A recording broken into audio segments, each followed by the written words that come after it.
हमारे साथ शुभम और पूर्वांश हैं। इन्होंने टैक्सेशन में जो बच्चे 50-60 एग्जामिशन लाने का सोच रहे होते हैं, ये 70 के भी ऊपर चले गए। And he has scored 77, he has scored 74। And हम इनसे समझना चाहेंगे कि ऐसा इन्होंने क्या किया जो हर बच्चा एक प्रॉब्लम फेस करता है टैक्सेशन में, जिससे हमें भी थोड़ी इंसाइट्स मिल सके कि हम उस पर और काम कर सकें। शुभम, जब आप टैक्सेशन के प्रिपेयर कर रहे थे तो इतना वास्ट सिलेबस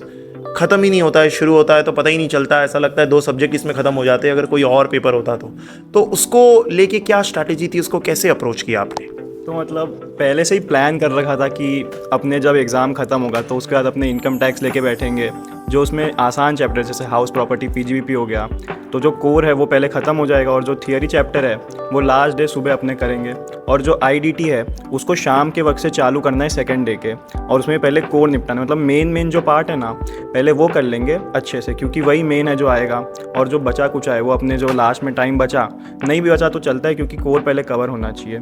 तो वैसे वो कवर किया। पूर्वांश, ज़्यादातर जन ये स्ट्रगल करते हैं कि वो जो डायरेक्ट टैक्स का क्वेश्चन नंबर 1 है या वो जो इनडायरेक्ट टैक्स का क्वेश्चन नंबर 1 है, उसे कैसे किया जाए, उसकी कितनी प्रैक्टिस की जाए। तो आपने उसे कैसे किया, उसकी कितनी प्रैक्टिस की, कितनी लिख के की, कितनी कैलकुलेटर पे की, आपकी क्या स्ट्रैटेजी थी उसमें? बेसिकली सर, पैनोरमिक के यहाँ से जो वर्कशीट मिली थी, आप रेगुलरली क्वेश्चंस भेजते थे, 40-45 क्वेश्चंस DT IDT ईच, हमने लिख के सॉल्व किया था। उससे प्रैक्टिस बढ़ी, स्पीड बढ़ी, हमको क्लैरिटी रही कि क्या इफेक्ट देना है किस ट्रीटमेंट का, और उसका सीधा इफेक्ट एग्जाम में दिखा कि जब मैंने वो क्वेश्चन 1 देखा, वो मेरे को पता था कि इसका इफेक्ट ये करना है, इसका इफेक्ट ये करना है। लेंदी था काफ़ी, हमको 2 बार पूछा था डिफ़ॉल्ट अल्टरनेटिव में, लेकिन हमने फिर भी किया, उसे कंप्लीट भी कर पाए। टोटल इनकम निकालना था, लेकिन अब इतनी प्रैक्टिस हो गई थी कि वो अपना इंस्टिंक्ट्स में आ रहे थे आंसर्स। और IDT में भी सेम था, ITC निकालो, पेबल निकालो, वो निकाल के हमने आराम से कर पाए, वो प्रैक्टिस की वजह से कर पाए। एक चीज़ और शुभम, कई बच्चे ये फेस करते हैं कि बाकी पेपर्स में तो चलो देखो, आप कॉस्टिंग करने गए हो तो 3 घंटे कॉस्टिंग ही सॉल्व करना है, अकाउंट्स करने गए हो तो 3 घंटे अकाउंट्स ही करना है, लेकिन टैक्सेशन में एक बड़ा चैलेंज होता है कि मुझे उसमें 4 सिलेक्शंस करने हैं कि मैं डायरेक्ट टैक्स का MCQ करूँ, मैं इनडायरेक्ट टैक्स का MCQ करूँ, मैं डायरेक्ट टैक्स का डिस्क्रिप्टिव करूँ, मैं इनडायरेक्ट टैक्स का डिस्क्रिप्टिव करूँ, क्या करूँ मैं पहले? तो वो आपने कैसे डिसाइड किया और क्या स्ट्रैटेजी बनाई उसमें? बेसिकली पेपर तो वो देख के ही समझ आएगा कि अपने को ऑन दी पॉइंट अपने को सिलेक्ट करना पड़ता है कि अपने को किस तरह से अप्रोच करना है पेपर को। तो बेसिकली मैंने क्वेश्चन नंबर 1 पढ़ा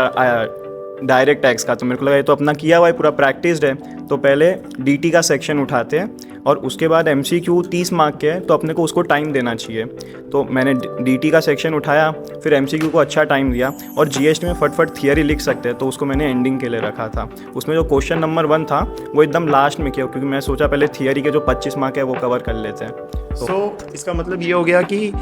आप पेपर्स के लिए पहले से डिसाइड करके नहीं जा सकते कि हाँ ऐसा ही करना है, because on the day of the exam वो 15 मिनट रीडिंग टाइम में आपको पता चलेगा कि हाँ ये वाली चीज़ इस बार ज़्यादा मुश्किल है, ये मेरा ज़्यादा समय ले रही है, इसमें इतना समय नहीं लग रहा है, एंड उसके हिसाब से आप डिसीजन लो कि उस दिन आपको कैसे करना है। और जहाँ तक बात आई, जैसा हमें पूर्वांश ने बताया, question number 1 40 question direct tax indirect tax दोनों के इंडिविजुअली लिख के एक क्वेश्चन सॉल्व किया है,